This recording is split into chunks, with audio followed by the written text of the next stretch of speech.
Hello everyone, welcome to Study Smart IAS PCS.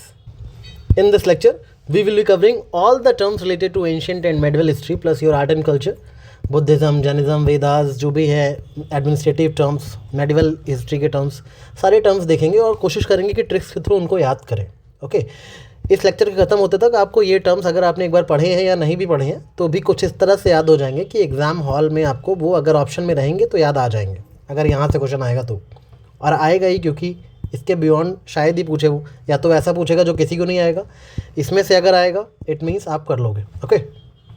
दूसरी चीज़ ये कि एग्ज़ाम के पहले का ये हमारा लास्ट लेक्चर है. इसके बाद we won't be providing any study content, because हमें लगता है कि लास्ट के एक दिन आपको खुद सेल्फ इंट्रोस्पेक्शन करना चाहिए, थोड़ा सा अपने माइंड को रिलैक्स करना चाहिए, ताकि जब संडे को जो तूफ़ान आए उसके पहले जो सन्नाटा ज़रूरी है वो आपके ब्रेन को भी वो सन्नाटा फील होना चाहिए, अदरवाइज़ संडे को ब्रेन फॉग हो जाएगा. राइट. सो आज जितना पढ़ना है पढ़ लो. आज भले ही आप खूब देर तक रात में पढ़ लो, कल थोड़ा सा रिलैक्स रहना. ओके. कल ज़्यादा मत पढ़ना. स्टिल आपको कोई छोटा सा टॉपिक है जो नहीं याद हो रहा है, कुछ शॉर्ट्स वगैरह चाहिए, तो you can write down in the comment section. Comments में भी बताना कि आप कैसा फील कर रहे हो, एंग्जाइटी कुछ भी हो रही है कमेंट में लिख डालना उसको. I will reply to all of you personally. कोई भी दिक्कत हो सॉरी कोई भी दिक्कत हो, कोई भी इशू हो, you all have to write that personally. Okay. Comments में रखो, मैं उसके सबके रिप्लाई करूँगा. And also I wish you all a very all the best. आप सब ने बहुत मेहनत करी है और आप सबका एग्ज़ाम बहुत अच्छा होगा. I will pray for all of you. With this note let's continue with today's class. सबसे पहले हम मेडिवल हिस्ट्री के टर्म्स पढ़ेंगे, स्टेट लॉ और पॉलिसी से रिलेटेड. अमीर हाजिब. अमीर हाजिब कौन होता था? Master of ceremonies. दिल्ली सल्तनत के टाइम पे भी थे और मुगल टाइम्स पे भी थे. राइट. कैसे याद रखोगे कि अमीर हाजिब मास्टर ऑफ सेरेमनीज थे? अमीर, हाजिब, सेरेमनी, 3 वर्ड याद रखने हैं. अमीर लोग होते हैं बड़ी अजीब अजीब से सेरेमनी करते हैं अमीर लोग, तो अमीर लोग अजीब अजीब से सेरेमनी करते हैं, इस तरह से याद रखना. अमीर हाजिब सेरेमनी. ओके. शिकदार एक मुग़ल ऑफिसर था जो कि लॉ एंड ऑर्डर मेंटेन करने के लिए रिस्पॉन्सिबल था. मुग़ल ऑफिसर था शिकदार जो कि लॉ एंड ऑर्डर मेंटेन करता था. मगर अगर कोई लॉ एंड ऑर्डर को बिगाड़ देगा तो शिकायत किससे करोगे? शिकायत करेंगे शिकदार से, कोई लॉ एंड ऑर्डर बिगाड़ेगा तो. इस तरह से याद रखना. Okay. Aamil. Aamil was revenue officer. लोगों से टैक्स कलेक्ट करते थे, लोकल पॉपुलेशन से. तो अगर कोई टैक्स नहीं देता था तो क्या बोलते थे? इधर आके मुझसे मिल. आमिल. टैक्स क्यों नहीं दिया? आमिल मुझसे. आमिल. ओके. कुल्ला दरान. It's a Persian term which means village chief और विलेज हेडमैन. कैसे याद रखोगे? पूरे कुल को डराने वाला विलेज हेडमैन. कुल को डरा के रखता था, क्योंकि हेडमैन है तो कुल को डरा के रखता था. ओके. सुलह कुल. Policy of universal tolerance and acceptance. Okay. सुलह कुल क्या होती है? एक ऐसी पॉलिसी जो यूनिवर्सल टॉलरेंस और एक्सेप्टेंस सिखाती है. नाम तो ही लग रहा है सुलह, सब लोग सुलह करके रहो आपस में. ठीक है. एक दूसरे को एक्सेप्ट करो.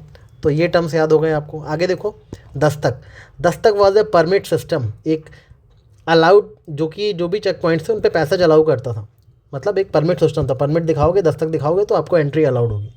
तो किसी के दरवाजे पे दस्तक दोगे अगर, तो परमिट तो दिखाना पड़ेगा ना. परमिट सिस्टम को इसलिए दस्तक बोलते थे. हुंडी तो बहुत पॉपुलर पीवाईक्यू है. It's a bill of exchange, credit instrument. Right. Long distance trade करना है तो आपको फिजिकल करेंसी नहीं जा सकते, तो आप हुंडी लेके जाते थे. एक कागज़ का पर्चा होता, दिखाते थे कि मेरे पास इतने पैसे मुझे अलाउ किया है ट्रेड करने का. राइट. तो हुंडी बिल ऑफ एक्सचेंज था. ये बहुत पॉपुलर पीवाईक्यू, इसको कोई ट्रिक की ज़रूरत नहीं है. फनम क्या होता था? फनम एक तरह की यूनिट ऑफ करेंसी थी साउथ इंडिया में, और इसका मतलब होता था एक स्मॉल गोल्ड या स्मॉल कॉइन का. ठीक है. स्मॉल गोल्ड या स्मॉल सिल्वर का कॉइन, मतलब गोल्ड का या सिल्वर का स्मॉल सा कॉइन होता था, उसको फनम बोलते थे. ये करेंसी के तौर पे यूज़ किया जाता था साउथ इंडिया में. कैसे याद रखोगे? छोटा सा गोल्ड का सिक्का, छोटा सा चांदी का सिक्का किसको देना चाहते हो आप अपने सनम को देना चाहते हो, तो फनम को सनम कर देना. ओके. सराय तो पता ही है, रास्ते में रुक ट्रैवलर्स के लिए सराय बनाए जाते हैं ताकि उसमें रुक सकें वो. पेरियापुरम क्या है? Big towns and large cities. Towns and cities के आगे जल्दी पुर लगता है ना, तो पेरियापुरम मतलब बहुत बढ़िया पुरम, बहुत बढ़िया पुर बना है, बहुत बढ़िया शहर बना है. टाउन्स एंड लार्ज सिटीज़ को पेरियापुरम बोलते हैं. ये चीज़ याद रखना. ओके.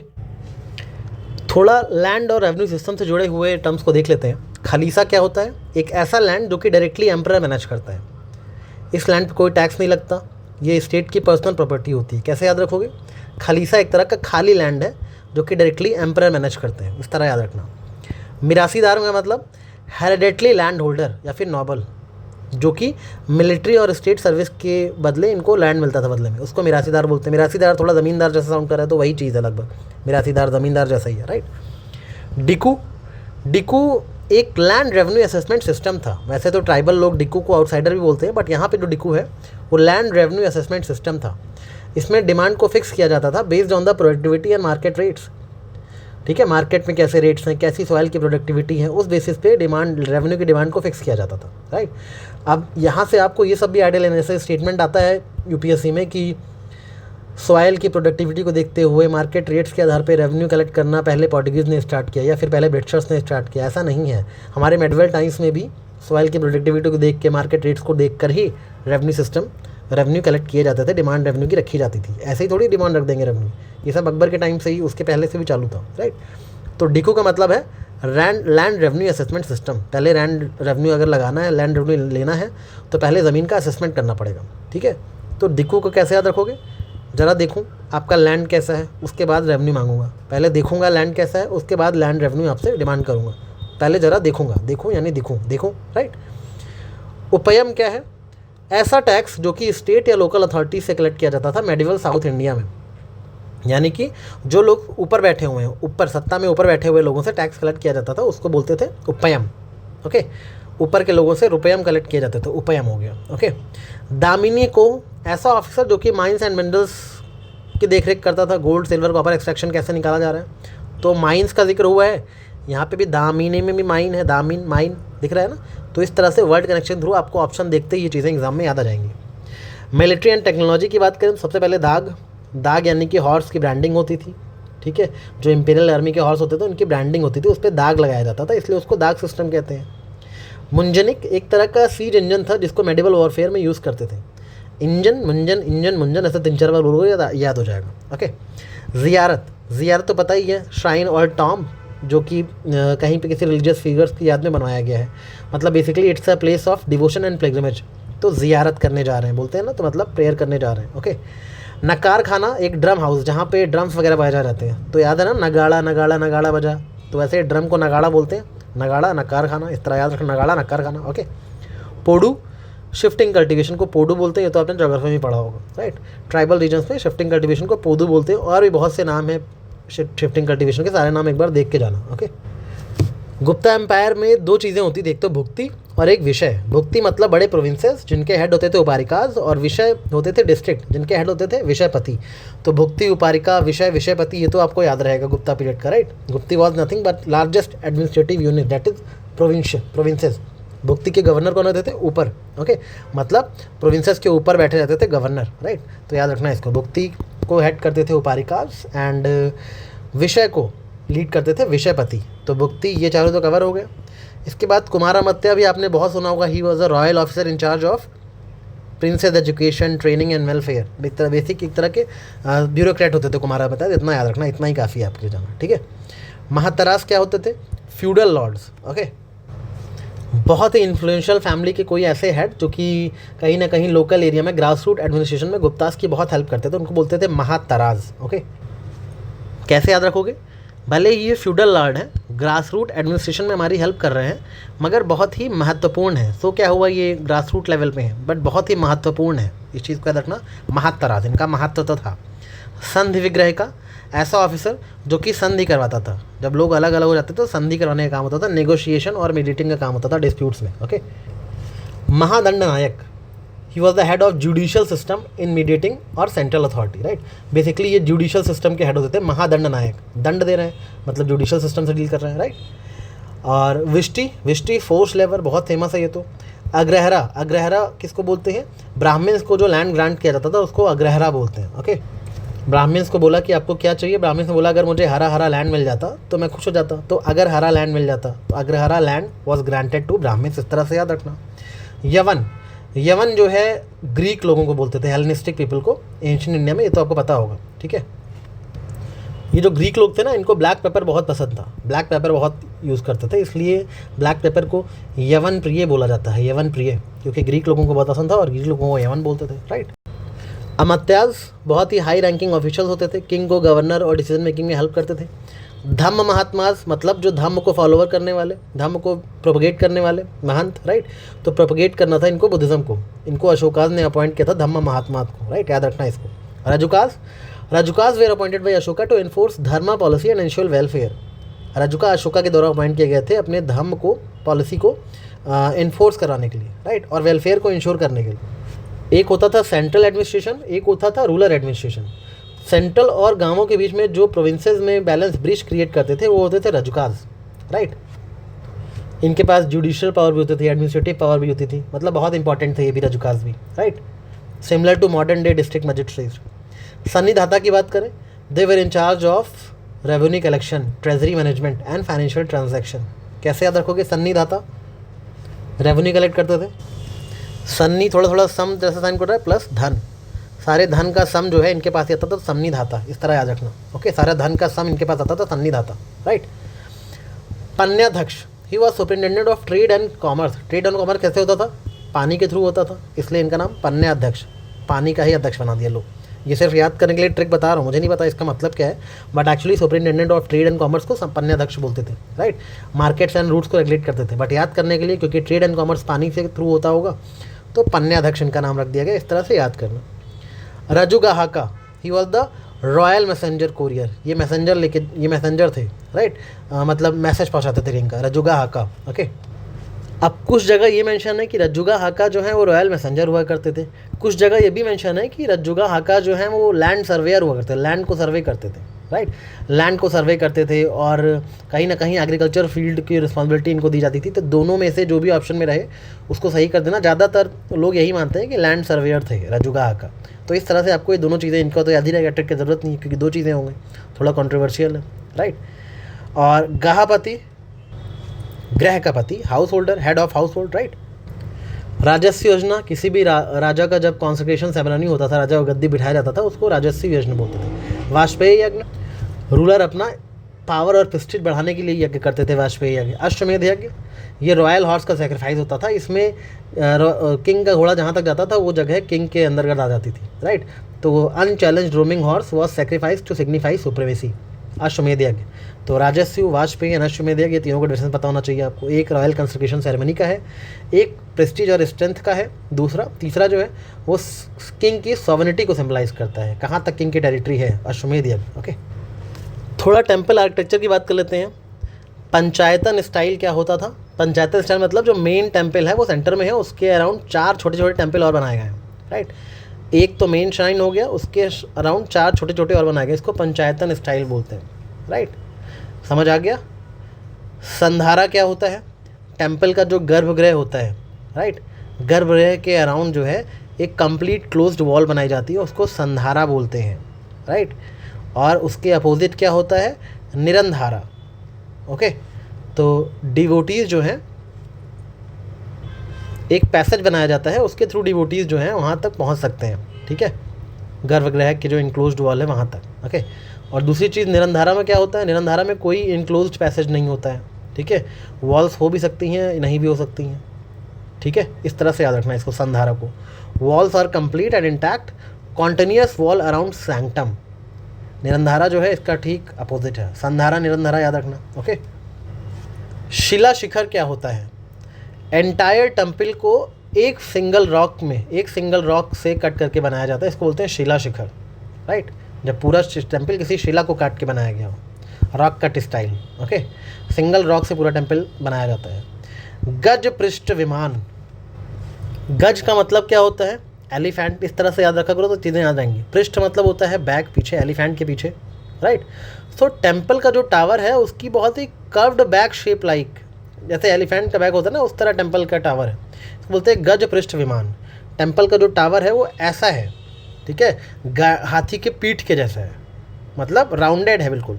समझ आ गया? अब तो गज पृष्ठ विमान नहीं बोलोगे, इस तरह से याद रखना, ठीक है। ये हाथी है, अब यहाँ से मेरी ड्राइंग तो खराब है, सूंड निकल गई ऐसे, ये पेड़, अरे ये क्या बना दिया मैंने, चलो हटाओ। गज पृष्ठ विमान समझ गए ना। आमलक क्या है? टेम्पल का जो टावर होता है उसके ऊपर कुछ राउंड डिस्क लाइक चीज़ रखी जाती है, टावर है उसके ऊपर कुछ राउंड सा रखा जाता है, उसको बोलते हैं आमलक, राइट। शिखर के ऊपर जो रखा जाता है, राइट, थोड़ा सा सर्कुलर स्टोन टाइप का होता है, उसको बोलते हैं आमलक, ठीक है। याद रखना, कैसे याद रखोगे? आमले का शेप का होता है, जैसे आमला होता है उस तरह, ठीक है। कुंभा एक पॉट शेप्ड स्ट्रक्चर होता है, जैसे पॉट शेप्ड स्ट्रक्चर, पॉट ऐसे बनता है ना, उस तरह का स्ट्रक्चर होता है, और ये भी टेम्पल टावर्स के टॉप पे रखा जाता है, कुंभा, ठीक है। जैसे पहले आमलक रखा गया, उसके ऊपर कुंभा रख दिया गया, तो ये हो गया आमलक और कुंभा। ओके। कलश क्या होता है? कलश एकदम final top most decorative point होता है टेम्पल का, ठीक है। कलश जो है सबसे टॉप पे रखा जाता है, टेम्पल के टावर के एकदम टॉप पे जो रखा जाएगा वो कलश रखा जाएगा, राइट। यूजली शेप्ड लाइक अ पॉट और अ पिचक। तो कुंभ और कलश दोनों में डिफरेंस क्या है? सबसे ऊपर रहेगा कलश, टॉप क्राउन, ठीक है, उसके ऊपर रहेगा कुंभ और फिर आएगा आमलक, उसके नीचे आएगा टेम्पल टावर। ये चीज़ याद रखना, ओके। आमलक जो है वो एक डिस्क के जैसा होता है, गोल जरूर होता है लेकिन डिस्क की तरह, सीढ़ी होती है ना उस तरह डिस्क के जैसा होता है। सपोज ये शिखर है, राइट, इसके ऊपर ऐसे आमलक रखा जाएगा ऐसे गोल सा, ठीक है। उसके ऊपर बनाया जाएगा एक कुंभा, ऐसे पॉट स्ट्रक्चर इसका भी होता है कुंभा का भी, राइट। फिर छोटा सा ये रहेगा, उसके ऊपर एकदम ऊपर कलश रखा जाएगा, राइट। तो ये स्ट्रक्चर होता है बेसिकली, सबसे नीचे आमलक, फिर कुंभ, फिर कलश। इस चीज़ को याद रखना, ओके। आप टेंपल में जाते हो, टेंपल की दीवारों में बहुत सारी पेंटिंग वगैरह हो ही रहती है, कार्विंग हो ही रहती है टेंपल के वॉल्स पे, डेकोरेटिव फेसेस बने होते हैं, उनको बोलते हैं कीर्ति मुखा, ठीक है। तो डेकोरेशन के लिए और एविल आई से प्रोटेक्शन के लिए कीर्ति मुखा बनाया जाता है, ठीक है, याद रखना। और टेंपल के मुख पे कीर्ति मुख बनाए जाते हैं, बहुत सारे डेकोरेटिव फेस और कार्विंग बनाई जाती है टेंपल वॉल पे, खास करके एंट्रेंस पे। गुड़ी क्या होता है? गुड़ी जो है टेंपल्स को बोला जाता है साउथ इंडिया में, बस इतना ही याद रखना। गुड़ी मतलब टेंपल साउथ इंडिया में, ओके। स्थल पुराण ये लोकल स्टोरी है जो कि टेंपल के साथ कनेक्टेड है, ठीक है। मतलब टेंपल कैसे बनाया जाता था, डीटी कैसे फेमस हुए, इन सब बारों में बताया गया स्थल पुराण, ओके। तुलसी मानस मंदिर, तुलसी मानस मंदिर एक बहुत ही फेमस टेंपल है, लॉर्ड राम को डेडिकेटेड। किसी एग्जाम में पूछा गया था तो मैंने यहाँ डाल दिया, ठीक है। लॉर्ड राम को डेडिकेटेड है और कहीं ना कहीं ये माना जाता है कि तुलसी ने यहीं पे रामचरितमानस को लिखा था। कहाँ पे लोकेटेड है ये? वाराणसी में, काशी में, ओके। बाकी ये सब तो आपको पता ही होगा। गोपुरम क्या होता है? गोपुरम एक बिल्कुल ही हाईली डेकोरेटेड एंट्रेंस टावर होता है टेंपल में, राइट। मोस्टली साउथ इंडियन के टेंपल में दिखता है आपको, बहुत ही टॉल गोपुरम बनाए जाते हैं, एक तरह के एंट्री गेट होते हैं, रॉयल गेटवे होता है टेंपल एंट्री के, गोपुरम, राइट। मंडप क्या होता है? मंडप होता है पिलर्ड हॉल, टेंपल के अंदर घुसोगे मंडप बना रहता है ना, गर्भगृह के सामने जस्ट जो होता है वो मंडप होता है।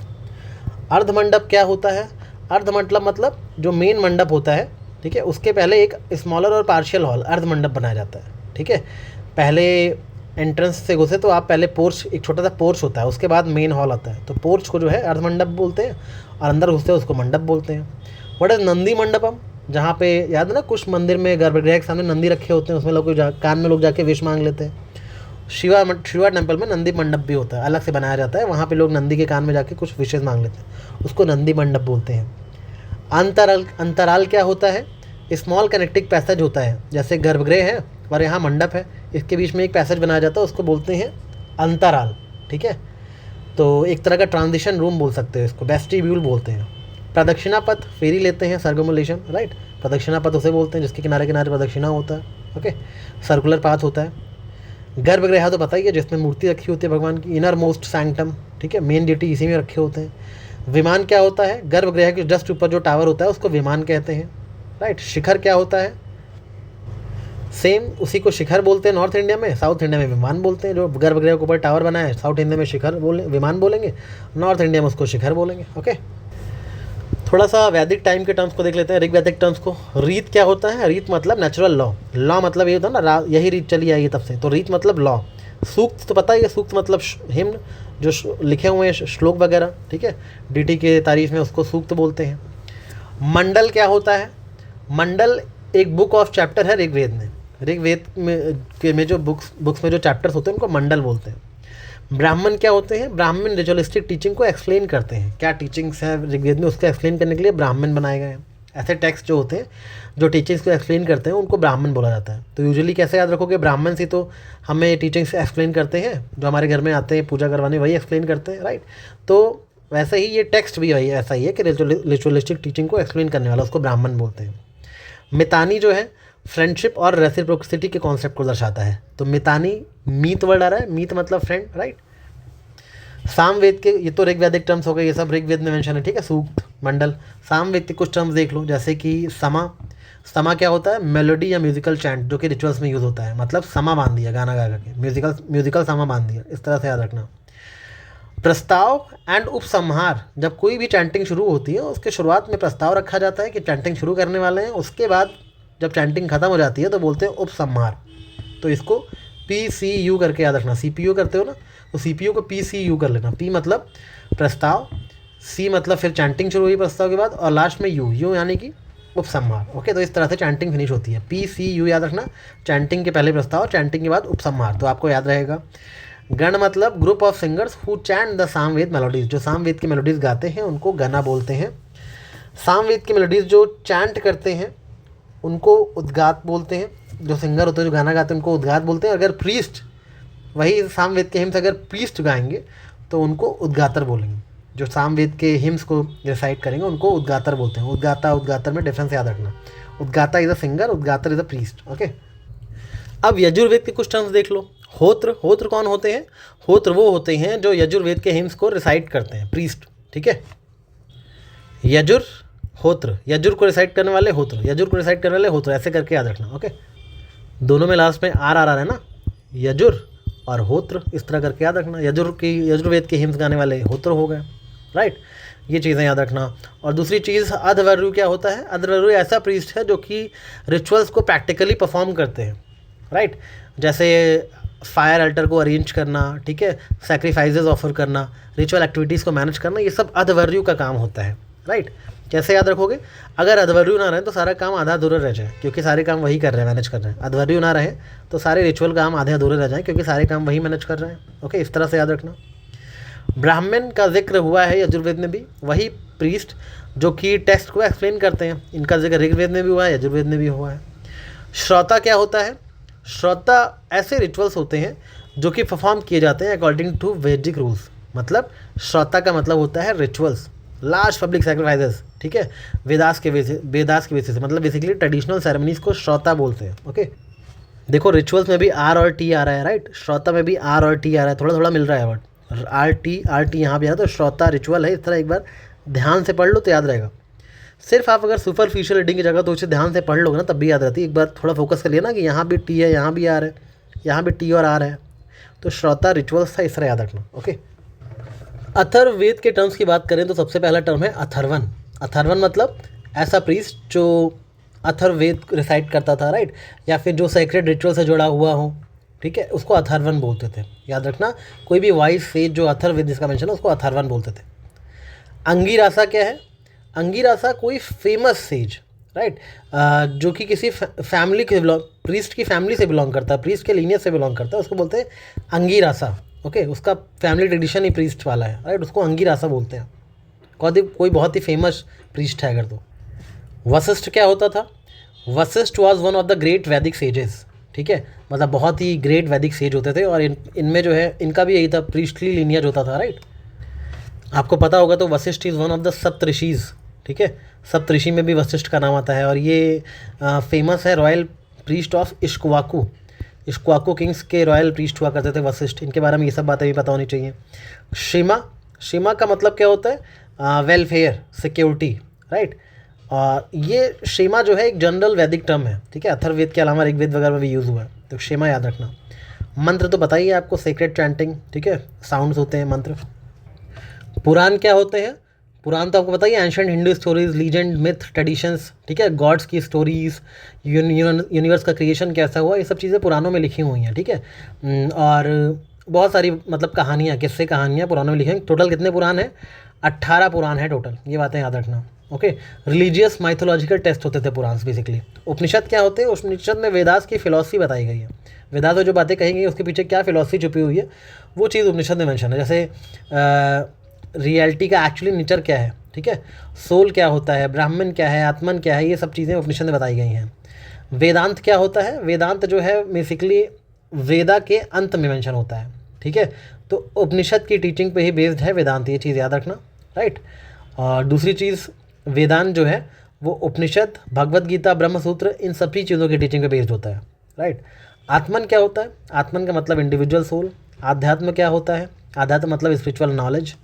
ज्ञान योग, कर्म योग मतलब नॉलेज के पाथ पे चलना, एक्शन लेना। भक्ति योग, भक्ति के पाथ पे चलना। ये सारी चीज़ें तो ईजी हैं, राइट, ये सब उतना इंपॉर्टेंट नहीं है। मेनली यजुर्वेद, ऋग्वेद और सामवेद का याद रखना ज़्यादा इंपॉर्टेंट है। ओके, थोड़ा सा बुद्धिज़्म की बात कर लेते हैं। बुद्धिज़्म में स्थाविरात क्या है?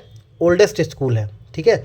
इसमें इनका बिलीफ है कि Buddha was an outstanding mortal teacher, ठीक है। ये ट्रेडिशनल मोनास्टिक प्रिंसिपल बनाया गया, बुद्धिज़्म का ही एक स्कूल है। पहली बात तो याद रखना, स्थार विदा, पथिक्का संबुदा, अन्नता, पारामिता, अरिहंत, धम्म महात्मा, लोकातरवाद, माध्यमा का, बुद्धिसत्वाद, ये सब बुद्धिज़्म से जुड़े हुए टर्म्स हैं। पहली बात तो ये याद रखना। दूसरी बात, स्थार विदा एक स्कूल है। बुद्धिसत्वाद एनलाइटेंड बींग्स हैं, ऐसे लोग जो एनलाइटेंड हो चुके हैं, जिन्होंने बुद्धाउड हासिल कर लिया है, उनको बुद्धिसत्वाद बोला जाता है, राइट। माध्यमिकास, जो लोग एम्प्टीनेस पे बिलीव करते हैं, मध्यम मार्ग पे बिलीव करते हैं, शून्यता पे बिलीव करते हैं। अगर आपको रियलिटी को समझना है तो पहले आपको अपने आप को एम्प्टी करना पड़ेगा, शून्यवाद पे बिलीव करते हैं, माध्यमिक फिलॉसफी, राइट। लोकत्तरवाद क्या है? महासंघिका सेक्ट का एक ऑफशूट है जो कि बिलीव करता है कि इसी लाइफ टाइम में एनलाइटनमेंट पाना पॉसिबल है, लोकत्तरवाद, ठीक है। लोगों का उत्तर है इसके पास कि एनलाइटमेंट कैसे मिलेगा, ये बोलते हैं इसी लाइफ टाइम में मिलेगा, ठीक है। महासंघिका सेक्ट का ही एक ऑफशूट है, ये बात याद रखना। पत्ती का समुपदा का मतलब क्या है? कहीं ना कहीं ये बोलते हैं कि जो chain of causes and effects होती हैं leading to birth, suffering and rebirth, ये सब इंटरकनेक्टेड है। कैसे कोई पैदा हो रहा है, फिर उसकी सफरिंग हो रही है, फिर रीबर्थ हो रहा है, ये सब इंटरकनेक्टेड है, ठीक है। क्या कॉज है, क्या इफेक्ट है, सब कुछ इंटरकनेक्टेड है। पत्ती का समुपदा याद रखना, ठीक है। बहुत ही डिपेंडेंट ओरिजिन को दिखाता है, हर चीज़ एक दूसरे पर डिपेंडेंट है। अनत, कंसेप्ट ऑफ नॉन सेल्फ, मतलब कोई भी चीज़ परमानेंट नहीं है, सब कुछ अनचेंजिंग सेल्फ और सोल इंडिविजुअल में नहीं है, राइट। मतलब किसी भी इंडिविजुअल में कोई परमानेंट अनचेंजिंग सेल्फ या सोल नहीं है, ये चीज़ को मना करता है अनंत। क्या बोलता है ये कि नॉन सेल्फ, यानी कि कोई भी चीज़ अनंत नहीं है हमारे अंदर, अनंत, इस तरह से याद रखना, याद करने के लिए बताया है। पारामिता, संस्कृत फॉर परफेक्शन, ये बोधिसत्व ट्रेडिशन में फॉलो किया जाता है, राइट। पारामिता का स्टेटस अचीव कर लिया, मतलब ultimate wisdom and enlightenment achieve कर लिया है, ठीक है। एक तरह के बोधिसत्व माना जाता है, परफेक्शन अचीव कर लिया पारामिता ने। बोधिसत्व कुछ स्पेसिफिक अपने अंदर कुछ स्पेसिफिक एनलाइटनमेंट कल्टिवेट करते हैं ताकि दूसरों की भी हेल्प कर सकें, ठीक है। तो ये सब कॉन्सेप्ट को बोलते हैं पारामिता, राइट। बेसिकली इसका मतलब होता है परफेक्शन अचीव करना, ठीक है। कुछ ऐसे नॉबल कैरेक्टरिस्टिक अपने अंदर डेवलप करना, कुछ ऐसी क्वालिटीज़ डेवलप करना जिससे आपका जो प्रैक्टिशनर है वो कहीं ना कहीं परफेक्ट हो जाए बहुत सारी लाइफ टाइम्स लेते लेते, इसको पारामिता बोलते हैं। याद रखना, महायान बुद्धिज़्म का पार्ट है, बोधिसत्व ट्रेडिशन का पार्ट है, राइट। अरिहंत या अरहट क्या होता है? स्पिरिचुअल प्रैक्टिशनर, जो कि एनलाइटनमेंट या निर्वाण जिसको अचीव हो गया उसको अरहट बोलते हैं। कैसे याद रखोगे? अगर आपको एनलाइटनमेंट अचीव करना है, थोड़ा सा दूर हट के जाना पड़ेगा, तो अरहट थोड़ा दूर हट के चलेगा, उसके बाद ही एनलाइटनमेंट अचीव कर पाए। धम्म महात्मा से पता ही है कि ऐसे लोग जो बुद्धा की टीचिंग को स्प्रेड करते हैं, राइट। बुद्धिज़्म के कुछ और टर्म भी हैं, जैसे श्रमण हो गया, भिक्षुनी हो गया, उपासक हो गया, परिभजक हो गया, ये सब अलग अलग तरह के मॉन्क्स ही हैं, ध्यान से पढ़ना, राइट। ये सब मॉन्क्स के ही डिफरेंट नाम हैं। भिक्षुनी जो है फीमेल नॉन्स हैं, ठीक है, ऑर्डेन्ड नन है।